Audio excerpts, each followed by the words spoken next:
Today is the 1-year anniversary of the day that I ate my father. It's an inauspicious day to finally find myself at the island's edge. The forest doesn't grow near the edge, for reasons I don't know.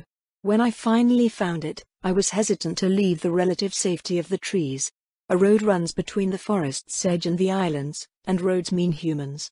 Even if I don't hurt one by accident, they will certainly be inclined to hurt me.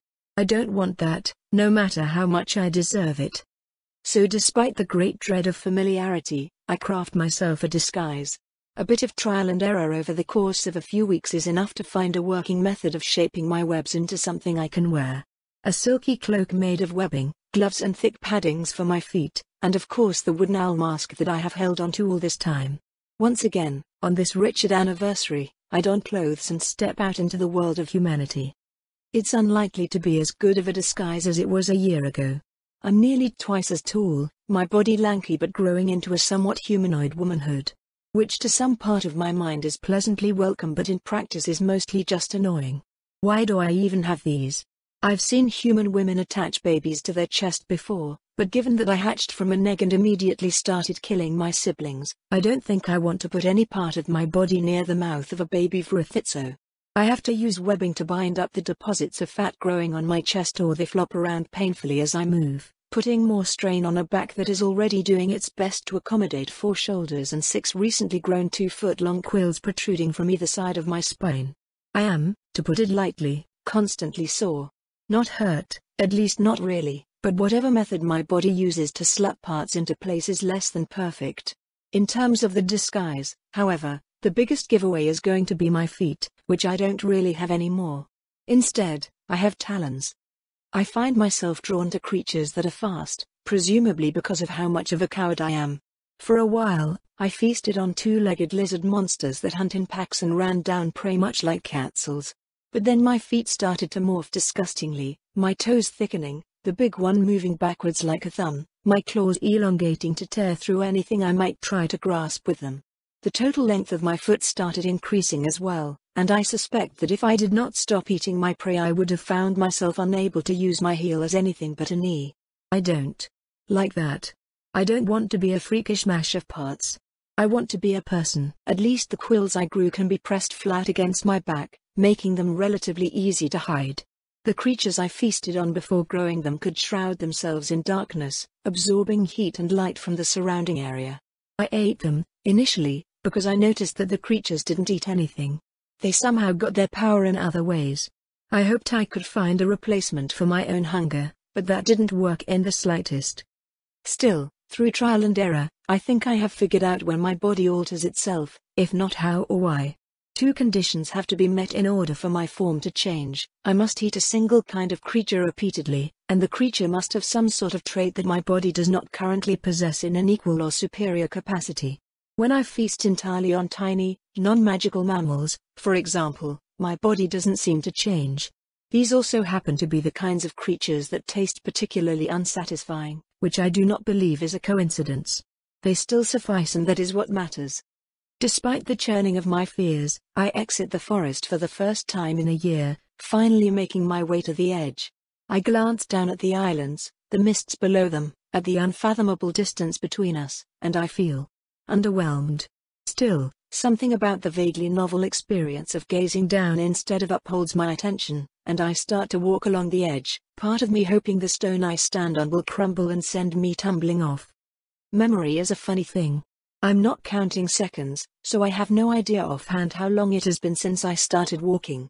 But if I just look up, in a moment I can compare the position of the islands where they were the last time I glanced, compare that memory with the memory of the day's length 312 days ago, and know how quickly the island moves and therefore how long it has been since I last checked. Of course, that takes effort and I didn't always check the time on a given day a year ago, but whenever I am curious I can usually figure it out. I'm not curious today. I just want to look down and let the novel sights distract me from my own thoughts for as long as they can. I managed to keep this up for a few days. Day and night, I plod along the edge, occasionally catching and eating small animals I sniff out along the way. It's a pleasant walk, comparatively speaking, with much to look at and many idle ruminations about the consequences of simply stepping off. On the 4th day, the mists below start to clear. Enormous tendrils of flesh crest above them, writhing without apparent purpose. The more of the creature I can see, the more of its tendrils and eyes and impossible scale I witness, the more of a sinking feeling starts to weigh itself down in my chest. So, this is God, then? If you fall, a woman's voice says, I will be awfully annoyed if I have to catch you. I freeze. I had been so entranced by watching The Watcher that I didn't notice the absurdly powerful, absurdly delicious-smelling scent approaching me, tickling at my urges to eat. Still, I've been out on the road for a long time now. I suppose it was inevitable that I would run into someone. I glance in the direction of the voice and behold a flying figure in brilliant white chiton armor, full plate from helmet to toe, not exposing a single hint of skin. A Templar uniform, although the red accents around the edges of the armor indicate a higher rank. No one ever explained the ranks to me, however, and I've never seen a Templar with red. The presumably female Templar, judging by the voice, since that is literally all I have to go on, lands beside me. It's an odd experience, to be this close to a human after so long. I know that I've grown, but actually staring at an adult face to face without having to crane my neck upward is more than a little jarring. Cat got your tongue? The armored Templar asks, tilting her head. Or is this a mystery thing? It's a little early in the season for masks, and I don't think we're going to celebrate the Skyhope Festival this year, considering recent events.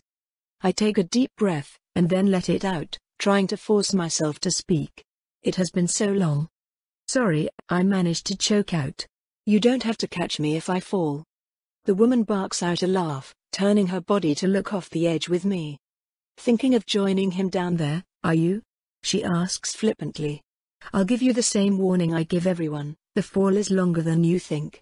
You're more likely to die of dehydration than you are to die on impact. Terrible way to go, really. I suppose you can aim for an island, but that just doesn't have the same symbolic value, does it? And if you miss? I break my gaze away from her, looking down once more. How long does it take humans to die of dehydration? 4 days, 5? I can go longer than that. I'm more worried about surviving the fall, personally, I admit. Is that so? She asks. Is surviving a terminal velocity impact a concern for you? I imagine myself crashing down onto the surface of another island, bones broken and blood leaking from all over. But still alive. Perhaps someone would see me fall, perhaps they would check the impact site. And between hunger and injury, would I have the self-control necessary to do anything other than devour my savior all over again? Or would I kill them as soon as I could move? I don't know, I answer. Maybe. Probably I should leave, but something in me aches to continue the conversation with this random stranger. I keep my gaze locked on the slithering tendrils of God, trying to let my mind wander rather than focus on how much danger I'm putting her in for my own whims. Is it blasphemy to be unimpressed? I ask. The Templar looks up, staring at me again before letting out another chuckle. She sits down cross-legged at the edge of the world. No, I don't think it is, the Templar says. Abnormal, perhaps, but there's nothing wrong with that. I don't think the Mistwatcher gives a shit if you're impressed, he only cares if you succeed. So no risk of blasphemy here, but if you jump, well, that's certainly a fucking sin. You can't just opt out, or what would be the point of the challenge? I nod gloomily, flinching a little at the Templar's vulgarity. August always taught me to never swear, but I suppose it is certainly not my place to correct a Templar. Industriousness, I quote, remembering the name of the virtue. The Watcher smiles on the studious, the strong, the creative, the tireless. We must each do our part to develop ourselves and our community into one we can be proud of. You've been to your fair share of sermons, the Templar says, nodding approvingly. Yes, sometimes in life we must give up on a hopeless task. But to consider yourself hopeless is to believe you know better than the Mistwatcher, than the very being that created you. Whatever your burdens, they are yours to bear. You do not get to cast them off by fleeing into death. I sigh, sitting down next to her and dangling my feet over the edge, careful to smooth my cloak under me to not catch it on the uneven rock. I press down my urge to attack her, to eat her. It's always there, but I don't have to listen. I want to believe that. To trust that I can live without fearing myself. Isn't it just a matter of time, though? I will always be the monster that killed August, that got shown the greatest kindnesses anyone could ask for and ruined them all. How could I ever trust myself not to hurt anyone? You shouldn't be alone, the Templar says. You're clearly a bit caught up in your own head, but I can't be the one giving you a reason to live. I'm not a preacher, just a warrior. Do you have anywhere you can go? No, I answer. Nowhere. Then go to church, the Templar instructs. Even the most heinous of people will find forgiveness if they seek it in the many arms of the Mistwatcher. It won't always come in the form you want it to, but you will find it. So long as you truly desire salvation, so long as you are willing to work to change yourself, you can. I manage a humorless laugh. I suppose if there's one thing I'm good at, it's finding myself changed, I answer dryly. Good, the Templar answers simply. If you stick to the safety of the roads, the first major town is just over 100 miles that way. A long walk, but you couldn't have made it all the way out here if you weren't tough enough to survive it. I swallow, hating myself for even considering it. And if I don't follow the safety of the roads? I ask. She laughs. 28 miles that way, she answers, standing up as she points. It's a small village, not even a town. The roads there all got grown over, cutting them off from the outside world. I just tried burning them a path, but we don't have enough salt to keep the land dead. They're cut off, but too damn stubborn to move. They could use a protector, if you're strong enough to make it there. I'm pretty much the opposite of the protecting type, I comment, but my eyes are drawn in the direction she indicates nonetheless. Well, they could use a killer, too, the Templar tells me. It's the same damn thing on this island. Hi Templar. A voice shouts from down the road. Hi Templar, please come back. Oops, that would be my minders, the High Templar says, laughing. I'd best get going. Her fingers flick around in a rapid blur of movement, and then she lifts off the ground, flying away. I can't help but be jealous of that, at least a little. I'd like to try eating flying creatures, but I'm afraid that instead of wings I'll just get some other wretched mutation. I don't really have any way of controlling it. The last thing I want is to replace my mouth with a beak, and find myself unable to speak. But wait. Why does it matter if I can talk when I can't even trust myself around humans? Before I know it, I'm moving away from the edge, heading towards the village that Templar spoke of. I hope she was accurate in terms of the direction she pointed, because I'm following it exactly. But why? The idea of being with humans again. Well, let's just say that I have no illusions of being able to live like I used to, and certainly no intention of being any kind of protector. How could I be? No, if I'm being honest with myself, there's only one reason I'm going. I'm just really, really lonely. I miss August. I miss Sharif. I miss all the kids I used to play with. I even missed Loretta and Fulvia, no matter how painful those memories are. If I could just apologize. No, there would be no point. Seeing me again would only make their life worse, it would be yet another sin. But still, I miss them. I miss everyone. The 5-minute conversation I just had felt like filling a hole that was drilled through my heart. I need someone to talk to, or I'll go crazy. That's what I've been missing. Is this what you meant, Vita? Is being human just going to give me more cause to put humans in danger? I can't get those words out of my head. Enjoy being human. As if I could enjoy anything after what happened that day. Yet still, I feel that ache to be with them well up in me. My feet continued to walk in the direction I was shown. It's dark by the time I first smell humans, and despite my sedate pace, my heart thuds rapidly as I make my way towards them. The forest here is dense, the ground damp and soft. Vines curl between the tops of trees, brambles clog the ground between trunks. My silk coverings are tough and don't suffer damage, but it's still slow going. I often have to claw or bite myself a path forward. Still, the flora isn't purely an annoyance. In many places on the ground, I see flowers blooming, though I can't tell what color they are, due to the lack of light. Beautiful, bittersweet plants that both remind me of the worst mistakes in my life and still fill me with the joy I had collecting them during that time. I carefully step past the gorgeous blooms and continue approaching the smell of humans.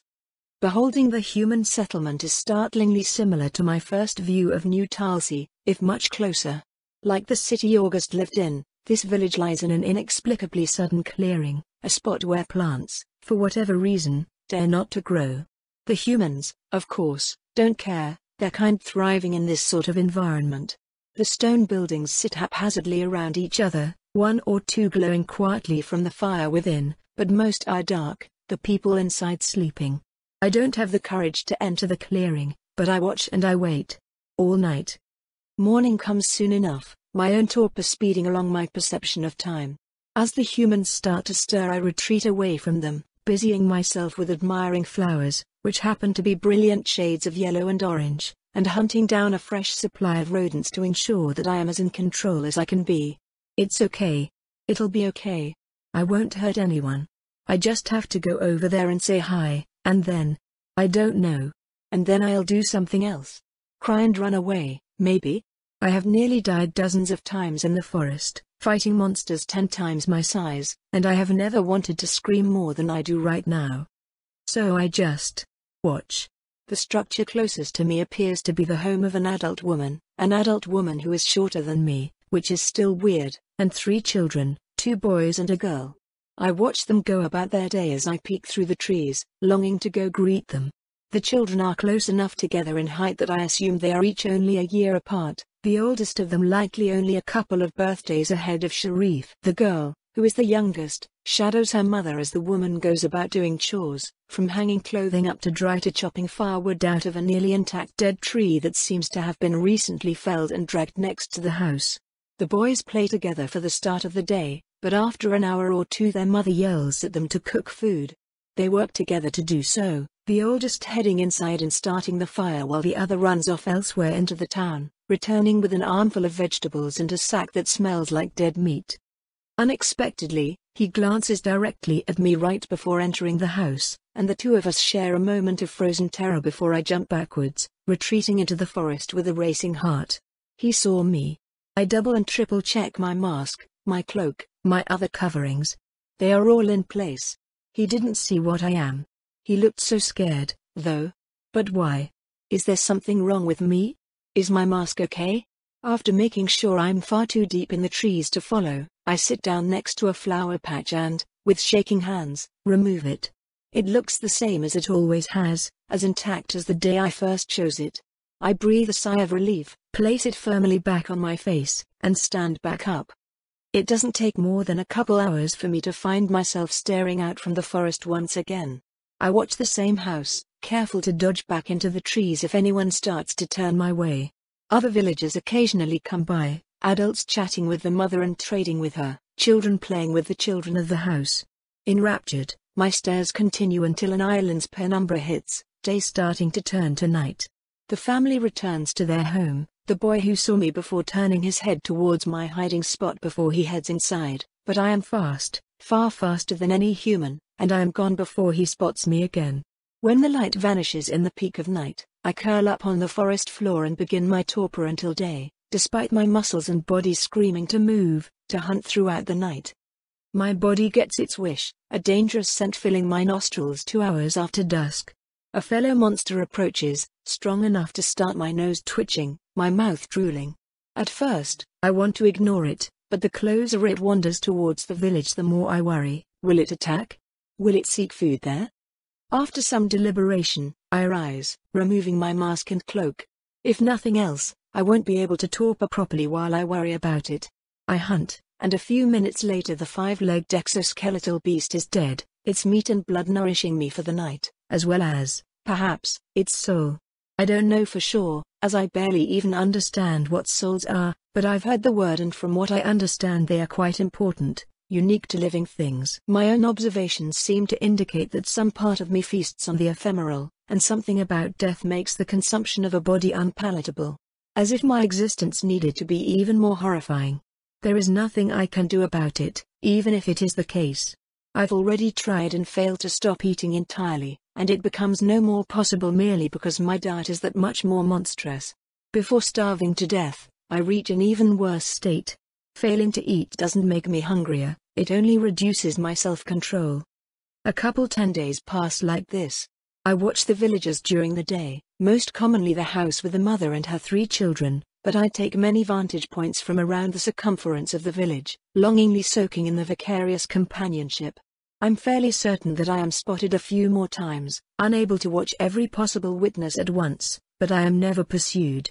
The village is built in an almost perfectly circular clearing, and from nearly anywhere it is possible to see the strange obelisk in the center of that circle, sticking upward like a giant needle. I have no idea what it is, and no courage to enter the village in order to investigate. When powerful creatures get close, I kill them, occasionally eating them when I'm forced to fight with my teeth. It is always possible that I will grow some new and horrible part of my body, but as long as the village isn't encroached on by the same kind of monster repeatedly, I will hopefully be okay. For the first time in a long time, I have even set up a nest, web traps and advanced warning systems allowing me to effectively guard the entire forest surrounding the village. At this point, I almost wish we'll get attacked by something, just to cut the damn suspense.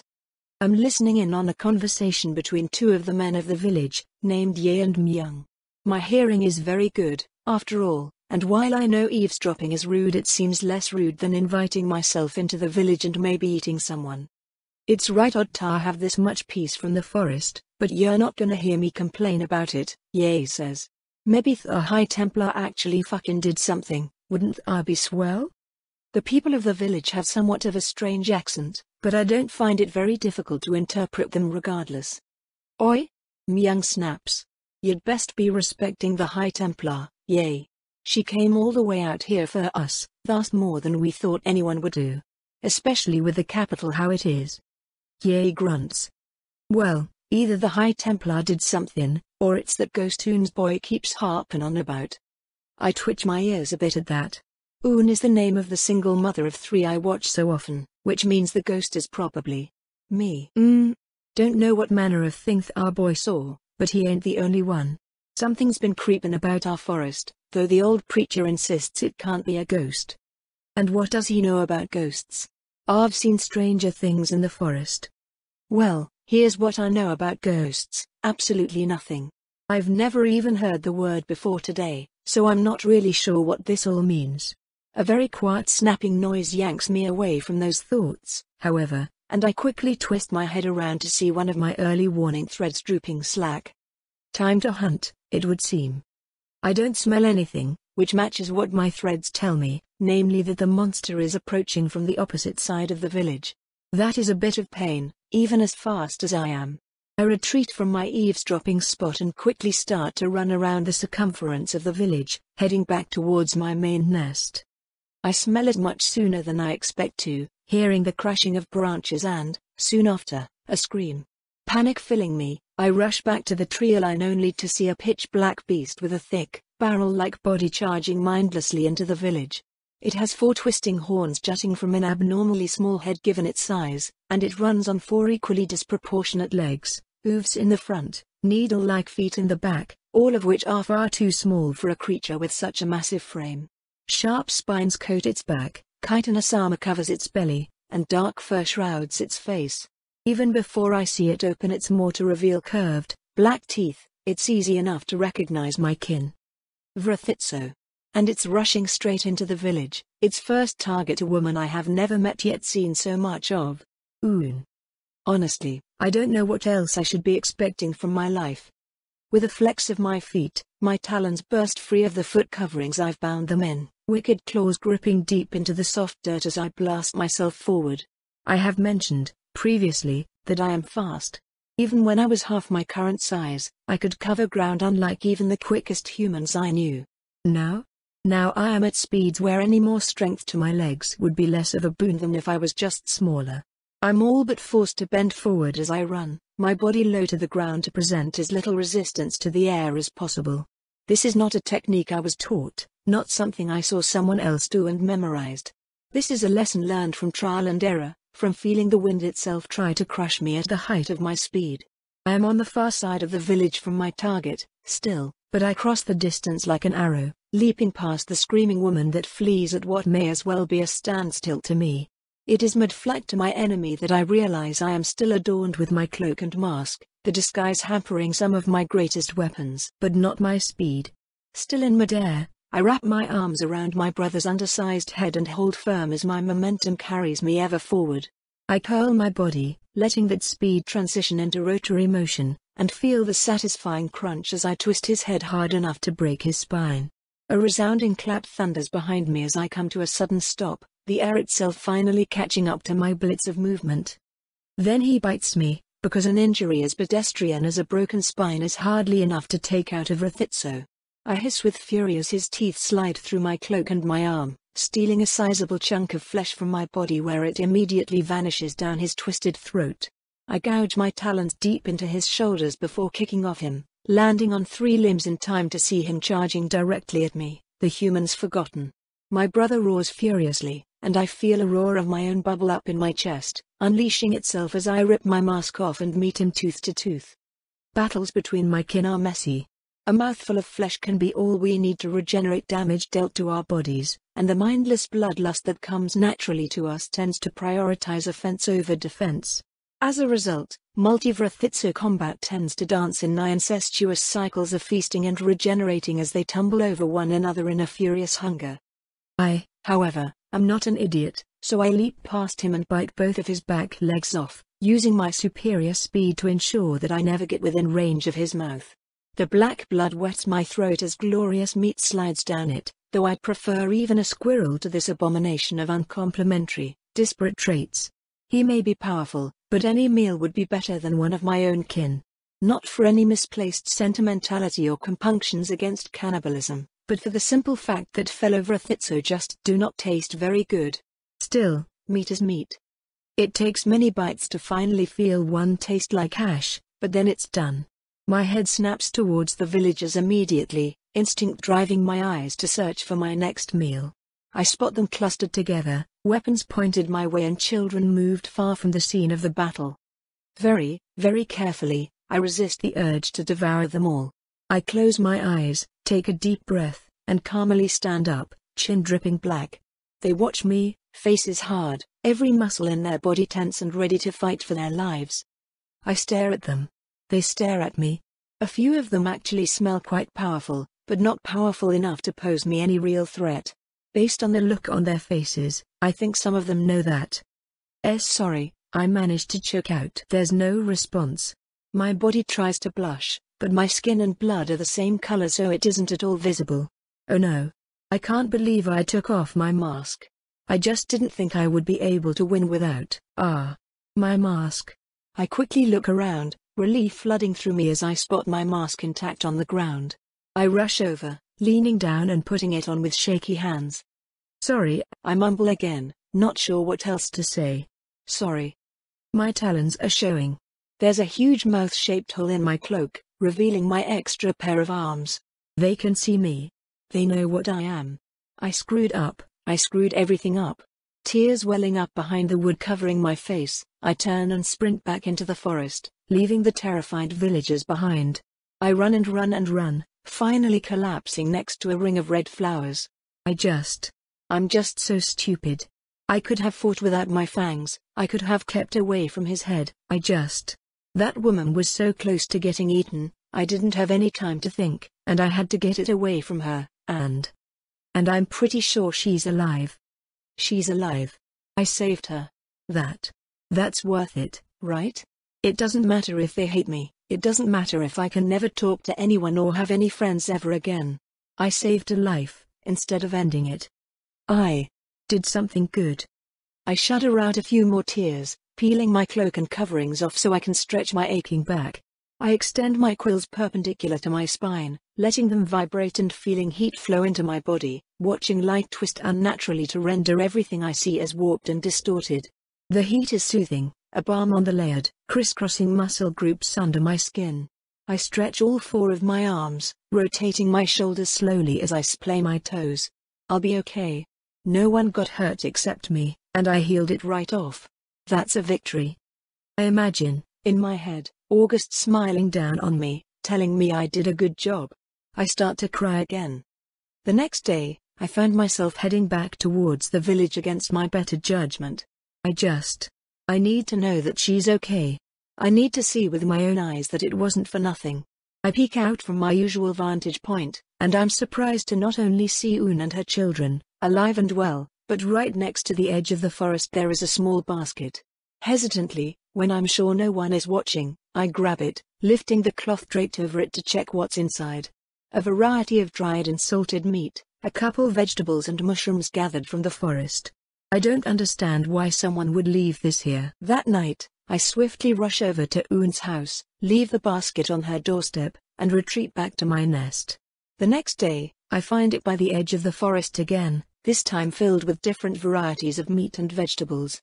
I'm not really sure what to do about this, but on a whim I pick some of my favorite flowers, put them in the basket, and then return it that night, still leaving everything else that was inside it where it is.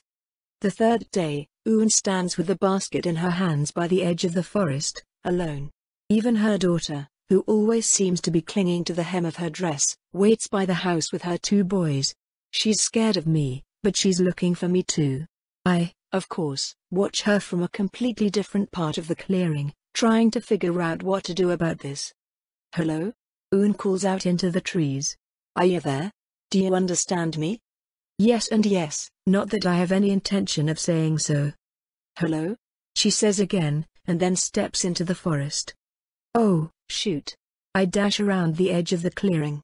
I have a lot of webs set up around here, but they don't catch everything. If she gets stuck, and then something else comes by, she'll die. Hello? She repeats yet again, right as I jump in front of her, halting her advance into the forest. She jumps in surprise as I stand up, looking down at her. Get back, I tell her. Stay out of the forest and stop leaving me those baskets. Un is a bright-looking woman, with tightly curled blonde hair and a generous smattering of freckles. Her eyes go as wide as saucers as she stares at me, making me glad I have my mask and cloak on securely. You can talk, she remarks in surprise. I mean, yes, I can talk? I stammer. It's not safe here. Please leave. I need tar, thank you, the woman says. I don't have much, but I thought I could maybe find something you like. But then, did you leave me those flowers? Do you eat flowers? What? I manage, dumbfounded. No. Look, you can't give me any food. I don't. Arg. Can you just get out of the forest? Why have you been watching us? She asks. I don't know, because I'm creepy. Her eyebrows raise a bit and then she suddenly snorts with laughter. That's such a funny answer. She giggles. Look, we've all seen you around for a while, and it seems like you've been helping. You haven't just saved me, right? Yeah, why we haven't been attacked lately. I step back a little, my heart beating a mile a minute. I've been killing monsters, yeah. But look, I'm dangerous, Un. You know my name? She asks. I swallow nervously. I have really good hearing, I explain. Okay, so maybe you're a little creepy, but I still want to make it up to ya. Un insists, stepping forward. Come on, please. I know it's a little selfish, but I just won't feel right unless I can do something for you. Just get out of the forest, I insist. Please. She taps her chin. Alright, but only if you come with me. My boys really want to meet you. I blink. Wait, I thought she wanted to make this up to me, not make more demands. What? Come on. It'll be fine. Do you have a name? Lark. My name is Lark. Nice to meet you, Lark. The woman says, grinning and holding out her hand to shake. Carefully, hesitantly, I reach out my own hand and clasp it in hers. She grabs me firmly, and instead of shaking she pulls my hand up close to her face and starts poking at my fingertips. Ooh. Ya got claws, don't ya? Fascinating. Almost thought the men had wax in their eyes when they told me. I freeze, not wanting to accidentally cut her. From behind her, back in the village, I smell a pack of the village's stronger inhabitants approaching our way. Un. A man's voice snaps. Yay, I think. Oi? Are you in there? What are you doing, you fool woman? Oh. Un says brightly. Come on, let's go introduce you. Wait, I manage, but she's already pulling me towards the clearing. I could stop her, but I don't. The two of us exit the forest together, meeting 4 men and another woman from the village, all with weapons drawn. Don't worry, everyone. Un says cheerfully. I'm perfectly fine. You should all meet Lark. Watch his saggy tits, Un, that's our fucking vrithitso. Yay snaps. Get away from it. I blink. That's quite a swear. I'm pretty sure the Mistwatcher doesn't have those. Don't get your dick in a twist. Yay, she clearly ain't.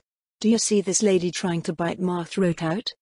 You didn't see it fight, Tha ain't a fucking lady. Get over here. Sorry, is it okay if I speak for myself? I managed to say. The gathered warriors all stare at me in surprise as grins smugly. I told you fools. Maybe she ain't human, but she ain't no Vrathitso. I'm actually, I say. A Vrathitso, I mean. Laughs nervously, glancing up at me. Odd sense of humor, but you clearly aren't, she argues, a bit of that joviality to her voice slipping away. What with the whole talking and the flowers and the not killing anybody. It's not a joke in good taste, you understand? We've had quite a bit of trouble with our black creatures lately. It's not a joke, I tell her. Sorry. I reach up to my face, hands shaking slightly as I remove my mask and hood. What's the point of trying to hide it? A bunch of them have already seen me, it's not like I would be able to keep the ruse up. Lying is a sin anyway, I ought to at least be honest about it. I flick my triangular ears, letting them perk up to their full height now that they are free from the tyranny of my hood. Without the mask, I can see a lot better, though my vision is generally good enough for that to not make a difference. My eyes glance over the villagers, warriors tensing to spring into action while she just stares in horror. I expected this, but I still feel tears threatening to form in my eyes. I suppose they'll drive me off, as is only sensible. I shouldn't even be here. I should have ran the moment they knew what I was. No. I should have never approached this village in the first place, never put them in danger of getting close to my fangs. Steps away, finally doing the smart thing and slowly backing towards her village warriors, although she does not do the smarter thing and just run. You fucking believe me now, Ye growls.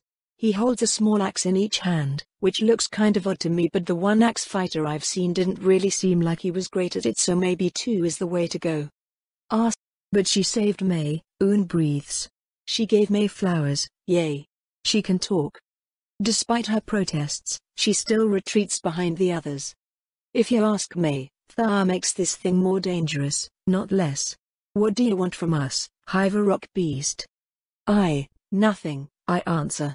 I'm not going to eat you or anything, if that's what you mean. Or at least I don't want to eat you. Who knows if I will. Then what are you doing here? I just, I clutch my 2 hidden arms close to my chest, trying to seem smaller as my other hands fumble with my mask. I should not be here. I know that. I knew that, and yet. I just wanted somebody to talk to, I admit quietly. Well, we talked. Ye snaps at me. Now leave our village alone. We don't want ya. Now Ye, don't go speaking for everybody, a voice from behind the warriors insists. They glance backwards, spotting the older man approaching us. Just looking at him makes me think of August, which is less than pleasant, but I still immediately recognize the distinctive hat on his head, emblazoned with the human eye. I bow my head respectfully. Hello, preacher, I murmur. Greetings, young one, the old preacher says, nodding back before addressing the other humans. Friends, I don't see a monster before me. If you do, your eyes are worse than an old man's. People come in all shapes and sizes. Is this the first time you've all spoken to someone that isn't human? They're right, I blurt out before anyone else can. I'm dangerous. I should just go. Hands clasped behind his back, the preacher smiles ever so slightly. No one is stopping you. And yet here you still are. Tell me, how old are you, child? I feel myself blush again, but it wouldn't do to lie to a preacher. I'm just over a year old, sir, I answer honestly. That certainly gets a round of surprise. Most humans my age would still be crawling in diapers, whereas I'm taller than over half the people here. Well, you're certainly the politest young woman your age I've ever met. What is your name? Thank you, sir. It's Lark, sir. Lark, he repeats. A beautiful name. Do you have any use for an old preacher, Lark? I swallow. Am I really doing this? Am I really making this mistake again? Am I going to put these people in danger? And yet, this is what I was told to do. August trusted the church. Rather than a mistake, maybe this is me finally listening. A Templar I met on the road told me to seek one out, I answer. She thought I was human, but it still seemed like good advice, I guess. The preacher nods pleasantly. All people are welcome in the embrace of the Mistwatcher. No matter how far away you're from or how odd you look. Come along. Gregory, please, Ye presses, though he and everyone else still steps out of the way as I approach the preacher, almost in a trance. You can't bring that. I mean, the kids are all perfectly fine, and liable to stay that way, Preacher Gregory insists. I told you there was no ghost. And now we see it's just a young lady that has already spent 20 days with us, very much not hurting anyone. The opposite, in fact. The Church of the Mistwatcher welcomes all, yay. That seems to end the conversation, as there are no more protests while I silently follow Preacher Gregory towards the center of the village. There, next to the ever-present obelisk, is a large wooden building, easily the biggest in town. It's not difficult to guess why, considering the carved tentacle motifs. It's the local church, and it is designed to seat the entire village inside it at once. The preacher takes me inside, and I'm a bit surprised to see how different it is to the only other church I have entered in my life. It's very humble, containing very little other than wooden walls, pews, a podium, and 2 side rooms that I can only assume the contents of. Only once we are inside, the door shut behind us, does the preacher address me again. So what brings you to me, Lark? He asks.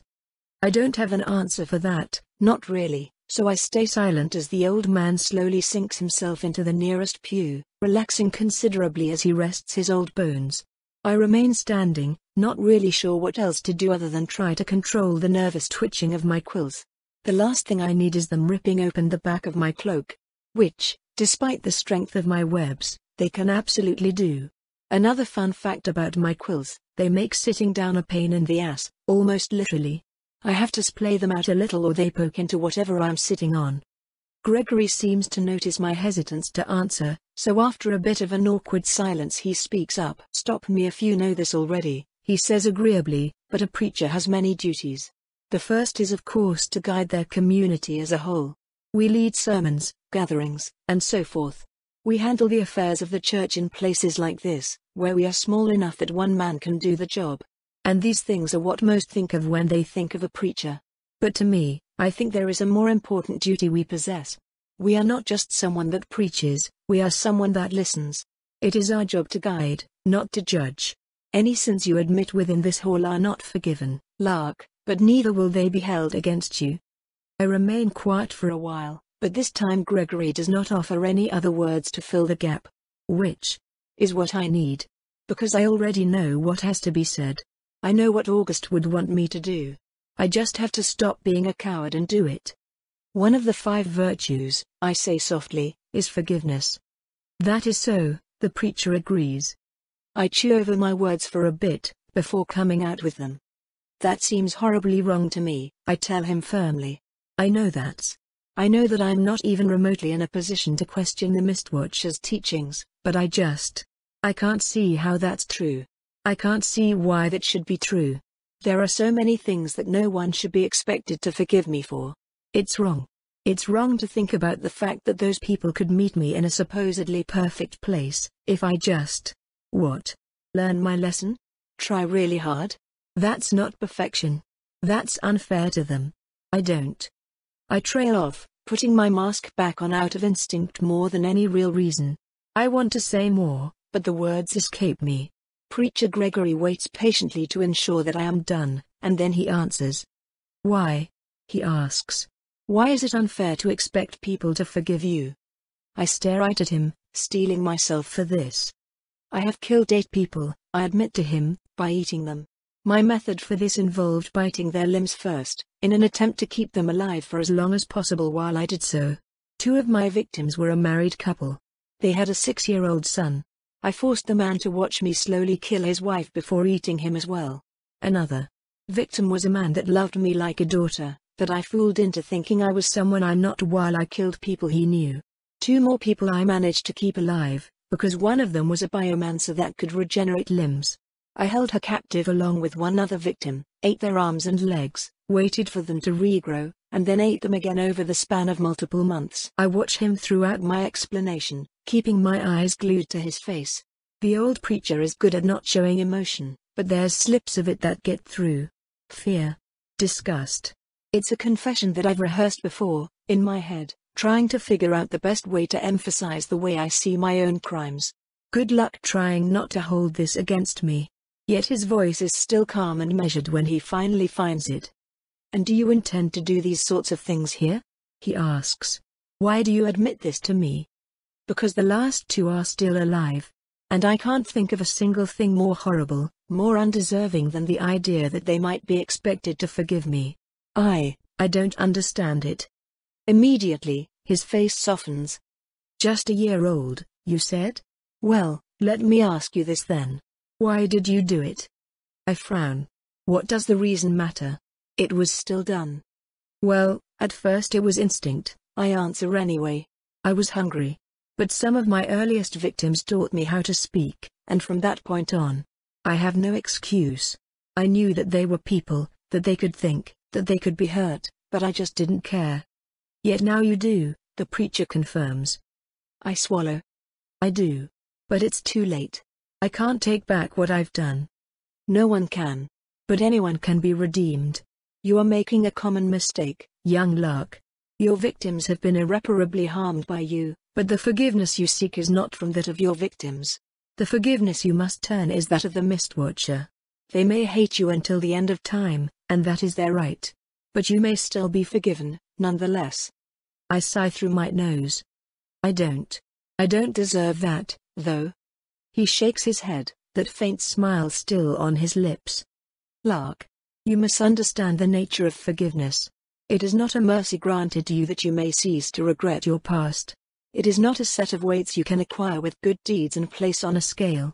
The promise of forgiveness is an obligation placed on you, an expectation that you will earn your salvation despite your failings. Following the Mistwatcher is not a balm on your wounds, it is a duty that is liable to give you more of them. It is about work, it is about struggle, and it is about grinding away at this dark world we have been given so that we can make it just a little bit brighter. That is forgiveness in the eyes of the Mistwatcher. You are strong, child. From your strength you have built horrors and graves, but if you wish to walk a new path, that strength will be tested far beyond the lengths to which your evils have strained it. Is that what you desire?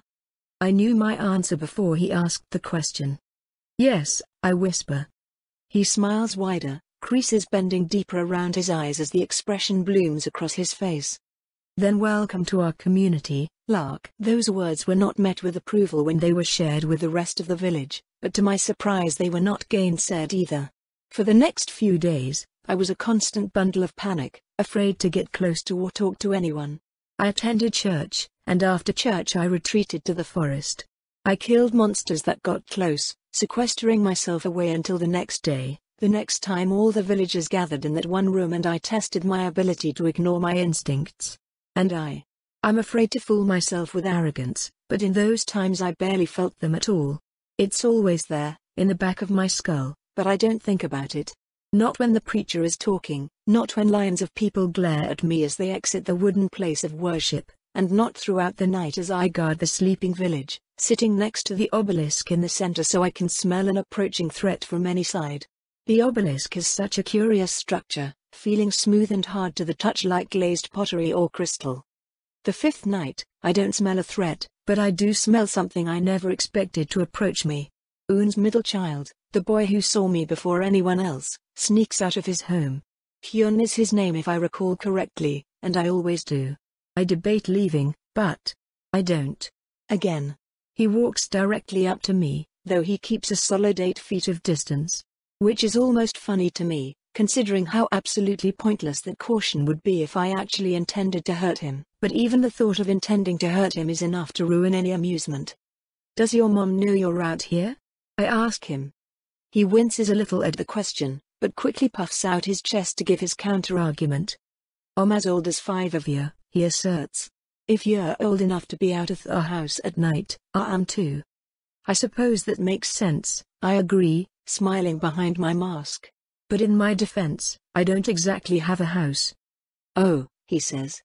An awkward silence stretches between us for a while, But soon enough the boy blurts out what he came here for, with a bluntness I rather appreciate. "Ma Pa was killed by a Vroth," he says. "Last year." I nod slowly. "Did they get him?" I ask. "Huh? Did people kill the Vrothitso that killed your dad?" I clarify. "Oh," he says. "Yeah. Good," I say. Again, quiet stretches between us, punctuated only by the occasional absent-minded scuffs of Hayan's boot against the dirt on the ground. "Yeah, a Vrothitso," he says eventually. "Right?" "Yeah," I confirm. "So, why do you think it's good that we killed one?" "Well," I answer, "if a human killed your dad, would you want them dead?" He frowns, thinking. "Yeah," he decides. "Well, there you go then," I tell him. Again, we stare at each other for a while. I glance up, not that there's much to see with the solid stone of the island above us dominating the view. Nighttime is so much more boring than the day. I'm about to say something else when a dangerous scent tickles my nose, indicating that I have work to do. "Hey, I've got to go," I tell the young boy, who is 5 times my age, as I stand up, ready to rush off and kill the monster that had the unfortunate idea to wander too close to this village. "Thanks for saving Ma Mum," Hyun blurts out. "I thought you were creepy when I first saw you, but you're not really." I smile at him, then I turn and run away. Things start to pick up from there. I get a little bolder. A few days later, some of the men are taking axes to trees at the periphery of the clearing to knock them down. It's a long and careful process, by the looks of it, and I watch them for a while before working up the courage to do something. When the two of them take a break to drink some water, I approach the tree, lean down, and bite through the trunk. Obviously, I can't eat trees, and they taste terrible. But my teeth slide through the bark and wood as effortlessly as they slide through flesh, and soon I have a big block of the tasteless crap in my mouth which I spit out to quickly take another bite. In a fraction of the time, the tree is ready to fall, and I ease it down in my arms before setting to trim the branches. The woodcutters gape open-mouthed at me throughout the entire process, which I can't help but be a little bit amused by. Slowly, over the course of months, my reputation starts to improve. People start to get used to me. And I start to get used to them. I still wear my cloak and mask almost everywhere, but I have normal clothes as well, and people don't always react with fear when I remove my disguise. When I hunt monsters, I don't just kill them and take the corpses deeper into the forest. I bring them to the village, letting the butcher prepare what's left for others. I can hunt a lot, all day and all night if I choose to, allowing me to build a surplus of food for a village which has always struggled with that. Un apologizes to me, ashamed of being afraid, and as time passes I let myself believe she's a friend. A very silly friend, who works hard to raise her children more or less alone, who insists on repeatedly pulling my hood down to play with my ears, and who once kicked Ye in the testicles for saying rude things about me. Which was mostly embarrassing, and I wish she hadn't, but is certainly charming in a very Un way. The months continue to roll by, and after I've been part of the village for over a year, their murderer turned protector, I sense one of the most powerful smells I've ever sensed before. And it's familiar. With a wave of scorching heat, a dozen trees vanish into ash in front of my eyes. A High Templar walks into the village, over 30 other Templars and twice as many workers marching behind her with carts, laying down stone and salt and poison to stop the obliterated bits of the forest from returning anew. It's a road. A clear path through the treacherous forest, a bridge between this village and the rest of the world. It's the most terrifying thing that could have happened to me.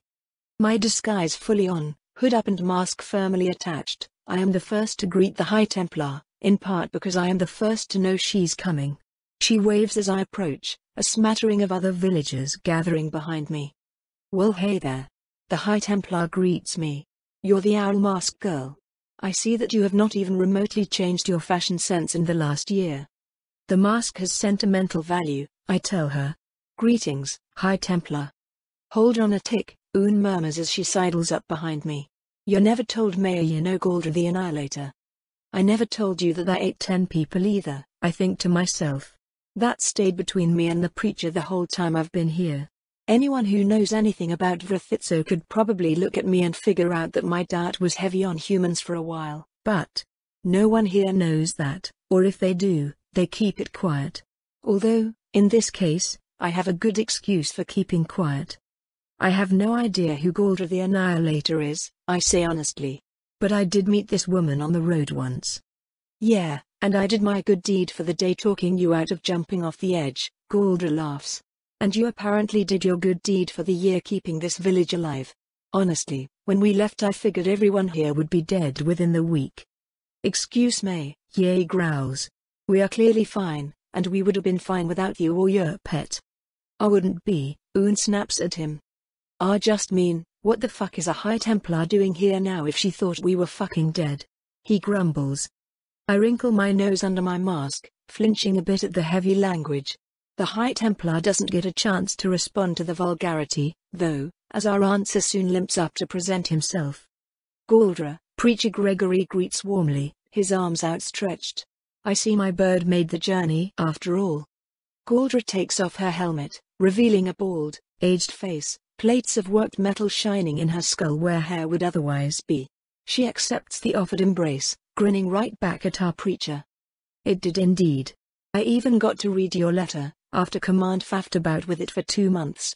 It's the grand curse of the High Templar that people are always insisting I have better things to do than go greet an old friend.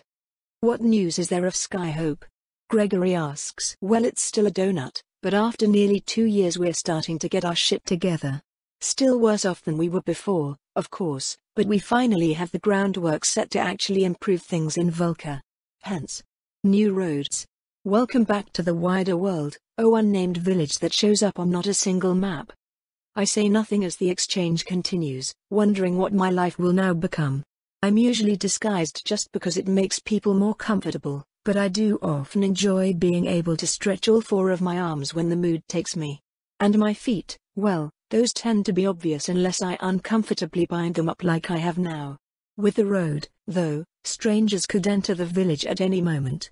People I don't know, people that will rightfully hate me on sight, and if those people are important it could hurt the village for them to know that I'm accepted here, at least mostly. So, Galdra says after more chatting with Gregory. About the end of your letter. Is this the one you were talking about? To my utter terror and bafflement, I find that she's pointing at me. It is indeed, High Templar, my preacher confirms. Yeah, she sure feels like one. My whole body tenses. He told her? This whole time, has he just been waiting for an opportunity to bring me to justice? I guess I don't blame him. Right? I don't deserve what I've been given here, nothing I've done makes up for anything. But still I don't want to die. I don't want to have to fight anyone. Why does it always end like this? I didn't even mess up this time. At least not yet. Sorry. What does Lark feel like? Un asks. Your Templar candidate, Galdra answers, grinning the same grin she's had plastered on her face since removing her helmet. She's certainly fucking strong enough to be one, I can tell that much. I blink. What? She is, Preacher Gregory confirms. But more importantly, I vouch for her character. Since meeting her, I have found Lark to be nothing but careful, understanding, intelligent, and morally minded. What? You'll need a detachment placed here to protect you, if she's gone, Galdra insists, ignoring Jay's indignant protests. Well, I wouldn't turn down having 1 or 2 Templars around the place, as is befitting of a church in Vulca. You'll have 5, Galdra says. And we brought your research team. I assure you this village will be well cared for. My humblest thanks, Preacher Gregory says, nodding politely. Sorry, can we slow down for a second? I blurt out. What's going on? What does it sound like? Galdra asks wryly. You're being officially invited to become a Templar, kid. What? But why? Do you know that I'm way under the normal minimum age limit? Galdra asks, cutting me off. Yeah, but we can keep that nice and quiet, making a reasonable exception for your unique circumstances. She winks at me. A High Templar just winks at me. Lark, that's incredible.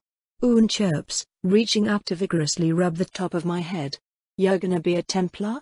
You'd better write. But neither of us know how to read. I told you, Lark, Preacher Gregory says to me. The Mistwatcher accepts all kinds.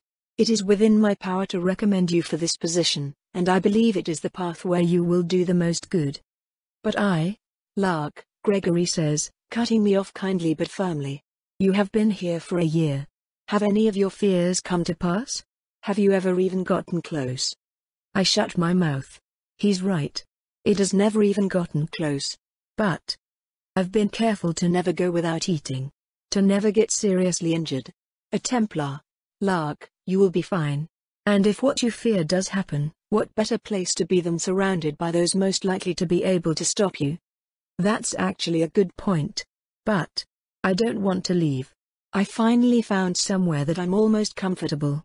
Even with the road, I should be able to manage. I should be able to help more than I hurt. Why does that all have to change now? No, I know the answer to that already. It's not about me. It's not about what place would be happiest for me. What Preacher Gregory is saying is that this is not enough. It's not the kind of goodness I could or should be doing.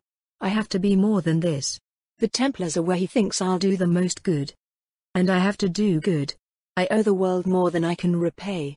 I have to make August proud. Well? The High Templar asks. I'm not gonna drag you off if you don't want to come, but I do have a lot of stops to make before we get back to Skyhope and I'm hoping to get a move on. Are you in, Templar Candidate Lark?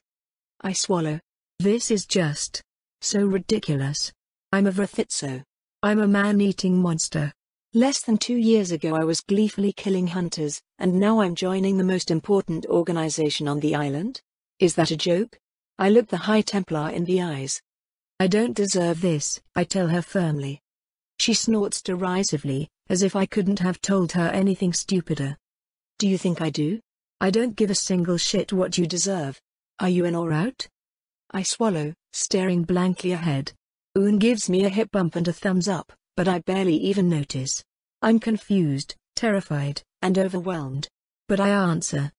I'm in, I tell her, and the next thing I know we're heading for Skyhope. Pounding footsteps.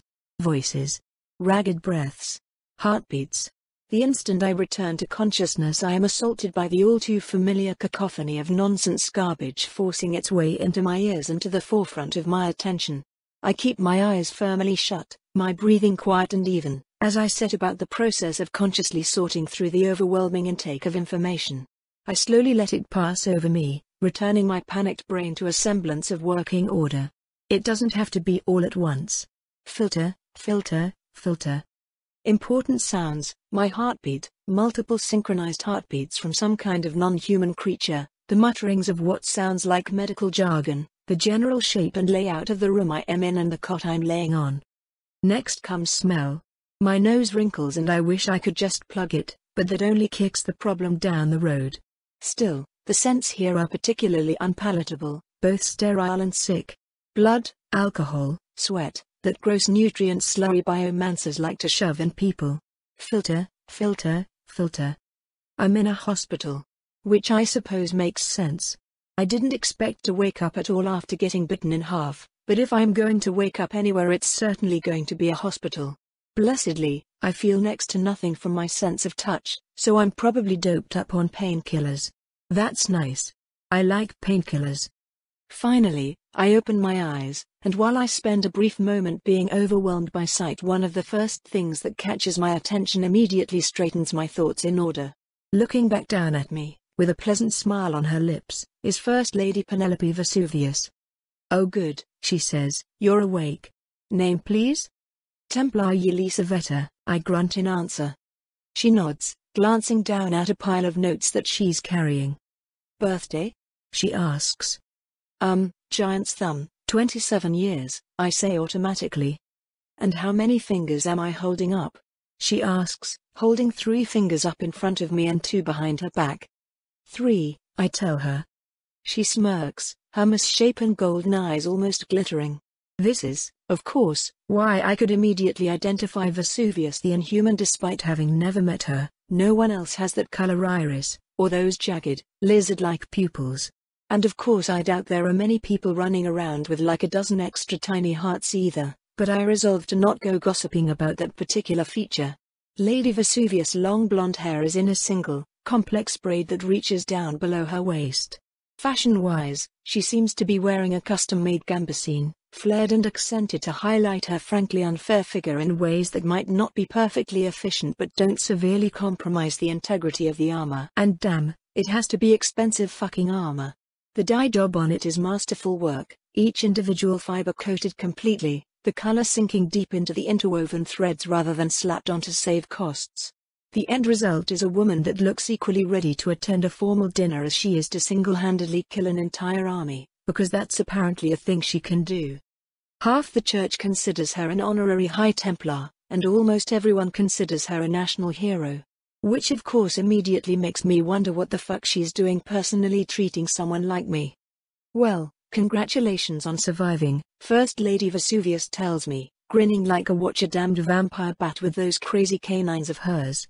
I'm happy to report you are no longer in any immediate danger of losing your life, and I expect a full recovery within 3 days. 3 days? I very literally lost an arm and a leg. I don't have any feeling in my body, but I attempt to flex my missing bits and underneath the covers of my cot I see them move. Ugh, wool blankets. I am extra happy my whole body is numb right now. How long have I been out? I ask. 12 days, the true lady answers, although 11 of those were merely your squad transporting you from the forest to this facility.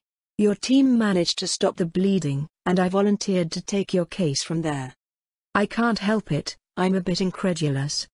Are you seriously saying that you regenerated my limbs in a day? Of course not, she answers, smugness creeping into her tone. The basic structure is there, but I still need to perfect the detail work.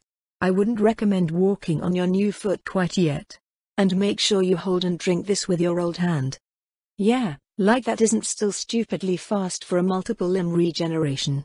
I knew a guy that was out of action for a month with something like this. She hands me a large cup with straw of, nutrient slurry. I have no idea how biomancers make this awful shit, but I start sucking it down without complaint. I am, as to be expected after intense biomancy work, brutally hungry. It actually tastes a lot better than I'm used to, sweetened with some attention to flavoring, but hardly anything tastes good to my overly sensitive tongue anyway. After I slurp down enough of the disgusting slop that I judge I'll just make myself uncomfortable drinking more, I decide to bluntly come out and ask.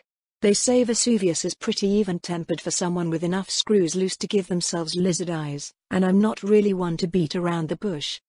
With respect, First Lady, why are you treating me? I often do work for the Templars, she answers smoothly.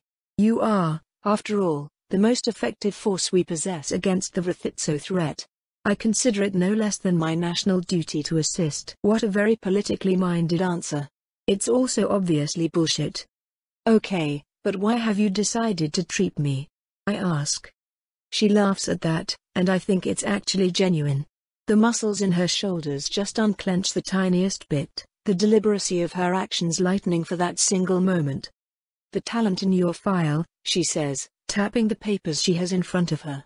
I try not to twitch as her fingernail makes a permanent mark, imperceptible to everyone but me. It's listed as natural biomancy, and described as enhanced senses. That's accurate, ma'am, I say. I couldn't rightly tell you if the classification of biomancy is accurate or just a random guess, though. I have no control over it. From my perspective, I just started to randomly see and hear things differently when I was 14. And isn't that an understatement? I nearly went certifiably insane after my talent manifested. Well, I would like your permission to investigate these sensory enhancements you possess, which of course will involve a lot of medical work outside the scope of your recovery, but I believe I can get it done without delaying said recovery. Permission granted, I answer immediately. Like I'm gonna say no to Penelope fucking Vesuvius. This woman could absolutely ruin my career on a whim. It might be nice to know a little bit more about my talent as well, but at this point in my life I have more or less made my peace with it. The next few days are mostly uneventful for me, except for the part where she grabs one of my eyeballs and starts yanking it around. I'm going to have nightmares about that for a good long while. Other than that though, I've just been sitting around being bored in bed while getting a bunch of spells cast on me. At the end of the third day, Lady Vesuvius just warns me that due to my enhanced senses I will probably smell something a little weird about my body as it breaks down the excess compounds from the nutrient slurry, but that it's perfectly normal. If she discovers any actually useful information about my talent, though, she doesn't share it with me. Then, shortly before I'm discharged, command comes and asks how I feel about being transferred to the Inquisition. The news stuns me speechless, but in retrospect I should have anticipated it. I made a wretched showing in the forest. I was supposed to scout, and I did a good job of that I think, but when it came time to fight the Vrithitso I was just a liability. I'm not the best fighter, I know that. Unlike many of the Templars, my talent has no offensive applications, and physically I am well trained but generally unimpressive by our standards. That by itself would have been fine, but then I just had to have an episode during the fight. Most of the time, I can manage myself.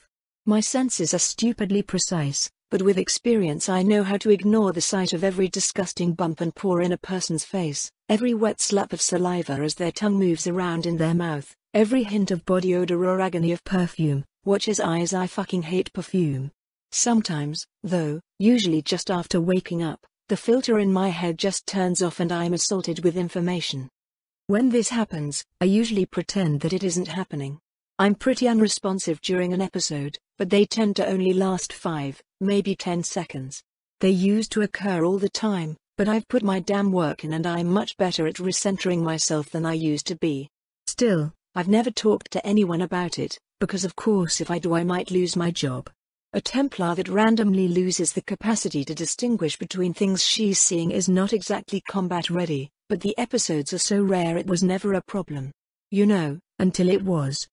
For my pathetic failure, a failure that endangered my entire squad, I deserve the dishonor of the Inquisition. Ostensibly, the reason for my transfer is the lack of Inquisitor candidates, but I of course don't miss the mention that the Inquisition is more likely to benefit from my particular set of talents. Which I can't even deny, considering that Inquisitors fight things less and look at things more, and it's no secret which one I'm better at. It's just a little frightening to be asked to submit myself to sin like that. But I say yes, of course. When command makes a request, you say yes. A month later I have learned spells that allow me to see souls and protect my own, and now I am being shipped off to watcher knows where. They stick me in a wagon with 2 other Templars and tell me to shut up, which of course immediately results in the whole wagon offending my delicate nose. My body still stinks like fucking nutrient goop, but thankfully I am the only one that seems to notice. For most of the journey, they actually blindfold me, which has comically little effect. Not only is wrapping cloth around my eyes itself totally useless, I can both partially see through it and navigate without sight, but either way I'm not going to remember the path we took to our destination. I'm shit for directions. All I know is that it's miles from Skyhope, or any other city for that matter. The entire time, my escort of Templars refuses to speak a word to me, only occasionally glancing my way with thinly veiled disgust. I'm brought to a large, empty clearing somewhere within the forest, and led down the stairs to an underground facility that I had no idea even existed. I'm not gonna lie, for a solid 30 minutes I was terrified that I was being brought here to be executed. I'm not, obviously, but holy shit, with the death glares and the blindfolds and the secret underground facility nobody has ever told me about, I feel like I have justifiable reasons to freak out a little. The whole place smells what a normal person would describe as musty, which means I'm individually identifying at least 8 separate kinds of mold, and I'm pretty sure 3 of them are mildly poisonous. I'm ushered into a small room before my blindfold is finally taken off, and sitting in front of me at a large desk is a man wearing Inquisitor Captain armor, minus the helmet. He looks to be no older than his mid-40s, though his full face, beard and thinning hair are almost entirely grey regardless. A nameplate on his desk reads Warden Manus. "Welcome to Site 4, the man tells me gruffly. As an Inquisitor Captain, he is my direct and likely only immediate superior on a deployment this far from Skyhope. From now on, Inquisitor, you will eat here, you will sleep here, you will shit here, and maybe a couple times a month you will get to see the sky. Any unauthorized communication to any entity outside these walls under any circumstances is treason against the Church. Is that understood?" Holy shit. What the fuck did I sign up for? "Conceptually, sir, I understand you perfectly," I say calmly, despite that internal panic. If I may say so, however, I found myself a bit off kilter. I was not briefed on this beforehand. Warden Manus and I are alone in his office, which is by my count 10 floors underground in whatever the fuck Site 4 is. He's sitting down behind his desk, and from his body language and tone I'm guessing that he's not exclusively the yes sir, no sir type. I can get away with fishing for information. That is by design, Inquisitor Yelisaveta, my boss grunts. But you did indicate in our initial investigations that you were positively disposed to a long-term deployment. He grins without a single trace of amusement. That was a mistake on your part. Now you're one of ours. Ugh, he has like 12 flakes of some kind of food in his teeth. And his desk. The lacquer is so uneven.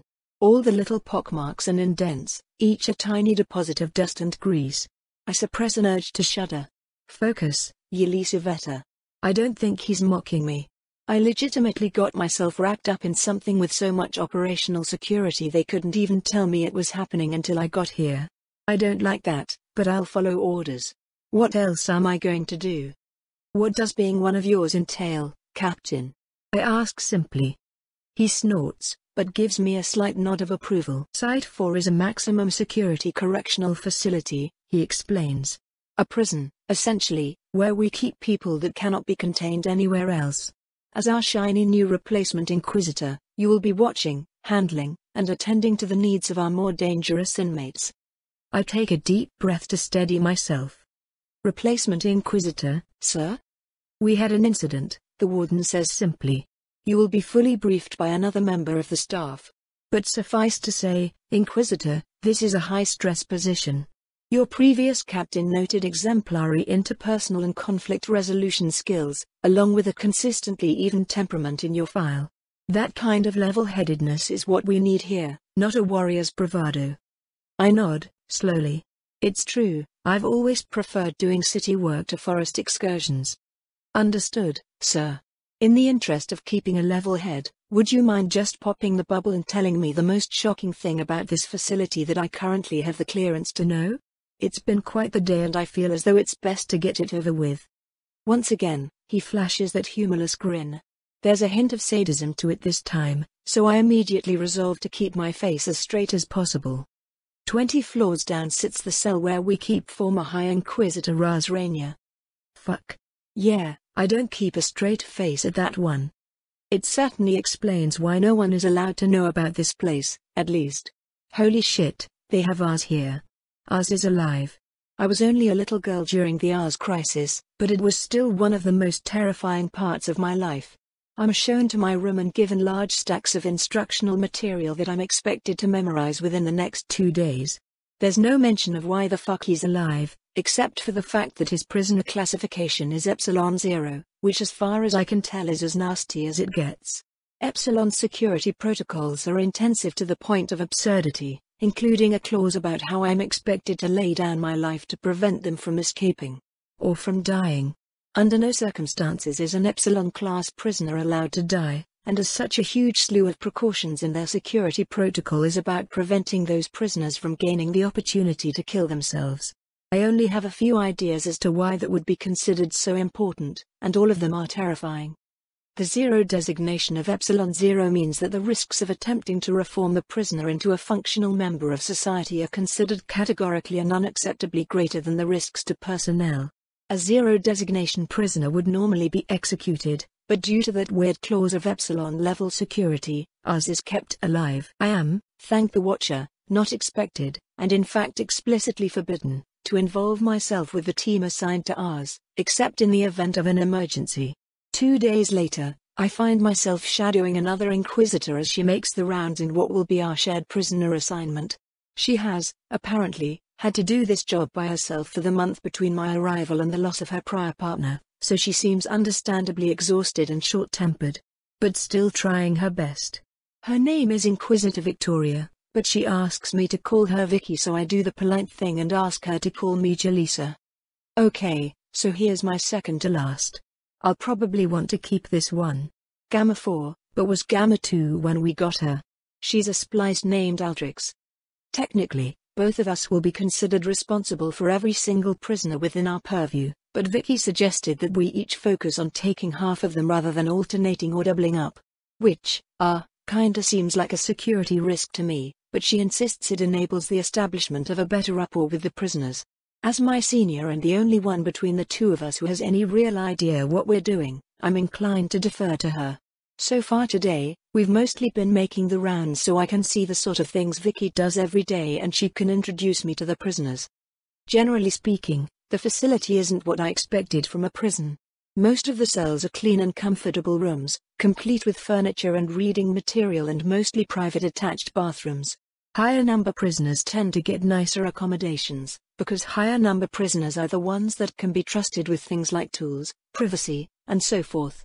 Ostensibly, the ultimate goal of the prison is to rehabilitate and reintroduce its prisoners back into Vulca, and the higher number you are the further you are along that track. Of course, the numbering system also therefore works as an incentive to get the prisoners to play nice regardless of whether or not they are genuinely interested in helping the community, but that's a big part of why establishing a personal relationship with them is part of our job. Class 4 is pretty good, because I'm pretty sure Class 6 is the point where we figure out how to get them out of prison on a permanent basis, the method of which tends to depend on the other half of their classification, which marks how dangerous they are. My talent would make me Alpha class, assuming I got imprisoned here for whatever reason, because my talent sucks and isn't really a danger to anybody. Gamma class prisoners and above are where shit gets a little terrifying, so all of them are required to wear a metal collar enchanted to detect if the wearer channels any mana and immediately knock them unconscious if it does. This prevents the use of active spells or talents and is completely essential to our capacity to keep some of these prisoners locked up at all. According to her file, Altrix has a chaos-tinged biomancy talent that allows extremely rapid tissue regeneration. Which sounds incredibly helpful, until you read the bit where if she uses her talent on a healthy target their cells multiply out of control until they end up as a massive flesh blob that starves to death minutes later. And yeah, her talent packs enough power to bypass the magic resistance of about 98% of the population, and works on a line-of-sight basis. Ours really fucked some people up.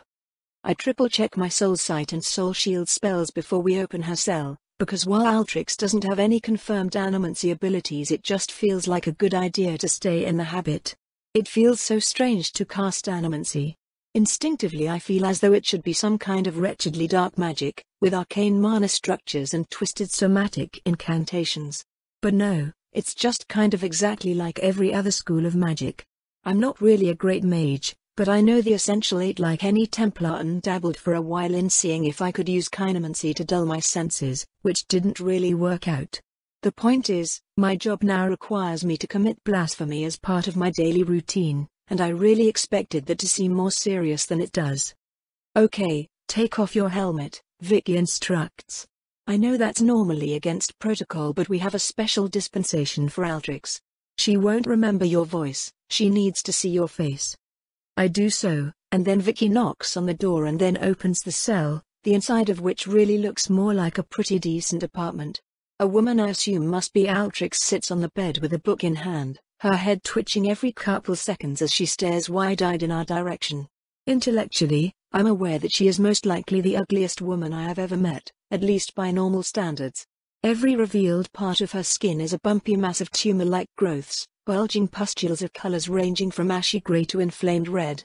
Personally, though, I couldn't really care less. Everyone looks hideous to me as a result of my talent, as the fine microscopic details of the human body are not at all the kind of thing that humans find pleasant to look at. Far more interesting is the woman's soul, which unlike most splices I've seen today seems to be a mashup of 3 different people who ended up murdered and tortured into the form of someone new. Each of the souls appears to have a similar texture, like a mix of gravel and dirt, but the 3 nearly equal-sized parts are all different colors. If not for that change in color, however, I might not have noticed the seam between them, which implies that this particular splice is a relatively recent victim of ours. Good afternoon, Vicky says, waving cheerfully. How are you doing today? Hello, Vicky, the prisoner stammers. Who is that? This is my new partner, Jaleesa. Vicky answers, injecting what seems to be genuine warmth into her exhausted features. Werp pleased to meet you, Altrix says. Would you like to guess, Vicky? You know it. Let's see. You're Nyx right now, aren't you? The twitching woman grins, revealing a twisted set of teeth, literally twisted, Like strips of bark twirled between someone's fingers. So that's a thing, but I'm way too busy appreciating how relatively clean her room smells to care. It's not difficult to just smile right back. That's alright. Altrix, or Nyx, I guess? Answers happily. Yeah. I told you I'd figure it out, Nyx. I'm getting pretty good at it, huh? Why yes, the splice nods. We appreciate it. But why your partner looks confused? Well, I figured I should ask if you wanted to tell her or not. Nyx frowns. Not much to tell, she says hesitantly. We are three. Sometimes, one L leads. Sometimes, we are T together. May call all of us Altrix. But we have our own N names, too. I nod. I think I get it. The soul kinda gives the basic idea away. There's no way I'm going to be able to tell them apart like Vicky does unless I interact with her a lot, though. So in that case, would you prefer I ask who you are, or simply call you Altrix? I ask. The smile returns, this time even wider. Ask, please, she answers, and I resolve to do so.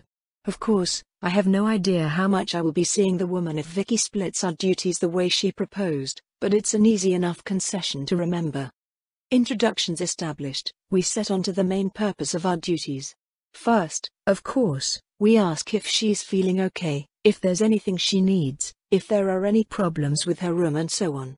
I feel like a landlord, going door to door and asking all her tenants if the roof is leaking, except in our case the tenants are all dangerous enough to pose a threat to society.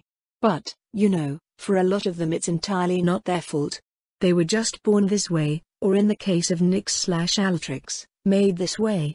I can relate to that, kind of. Even if my talent isn't dangerous, it's certainly not one I asked for. Altrix apparently still struggles with hers from time to time, and it's a gamble on whether or not she immediately passes out when someone enters her room as a result of the collar detecting her trying to cast on someone. Which would, kill them, but I try not to hold it against her. In fact, during my visit, she was really kind of fun.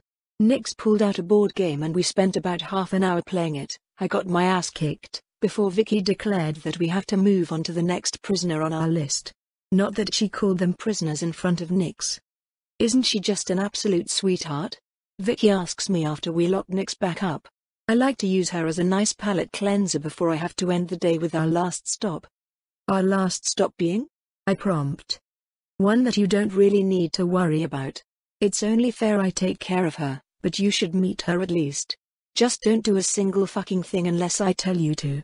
She's Epsilon 1. I blink in surprise. Epsilon? Like the same security we keep ours under? Am I even qualified for that? I ask. No, but technically yes, she sighs. Look, I'm serious. Don't say or do anything. Here's the file. She hands me a worryingly thick folder which I start to thumb through immediately. The folder is covered in her gross fingerprints and the ink is uncomfortably thick, but I just ignore it, a task that becomes easy once I start to become captivated by the contents.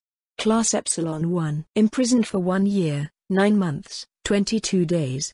Necromancer, Kinemancer, Metamancer, Biomancer, possible Cognomancer, possible Kineticist. I'm normally a pretty flat-faced person but my eyes bulge as I keep reading the list.